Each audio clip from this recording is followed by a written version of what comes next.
Ассалаумағалейкум жігіттер. Сани Гран 24-ші жылғы. Короче, мына дворник істемей қалды. Ар жақта оның артында предохранитель релелер бар екен, оны тексердік, істеп тұр. Мынаны ашып көрдік, бұның бәріне ток кеп тұр. Сонымен біз моторщикті шешіп көреміз деп шештік те. Сондай шешімге келдік те, моторщикті арыз дедік, шешетін жерді бер іздедік, таппадық, в общем. Сонымен бірінші мына панельдің бетіндегі ақшепканы шештік. Бұдан ештеме шықпады. Компьютерді шештік.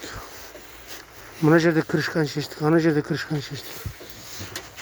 Мына торпеданы алу үшін, моторщикті шешу үшін мына торпеданы алу керек екен. Бұны алу үшін мына жерде астында 3 шуруп, 4 ар жақта бар. Мына ошибкаларды шешеді екенсің, мынаны шешеді екенсің. В общем, біраз дүние екен мынаны шешу. Моторщикке жету үшін. Мынанша нәрсе шешіп тастадым, әлі шешіп біткен жоғым бе.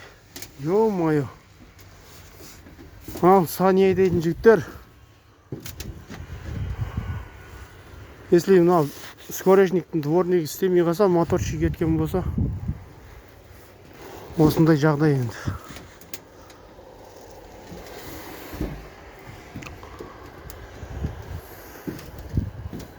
Көреміз енді қазір ашып-шашып. Дальше больше не болатын. Жаңалықтар болып жатса, біз білмейтін нәрселер болып жатса, видеоға түсіріп жіберем ғой. Мына кран 24-ші жылғы міне. 24-ші жылғы, ё-моё. Бұндай деп ойламаппын ше. Бұндай деп ойламаппын.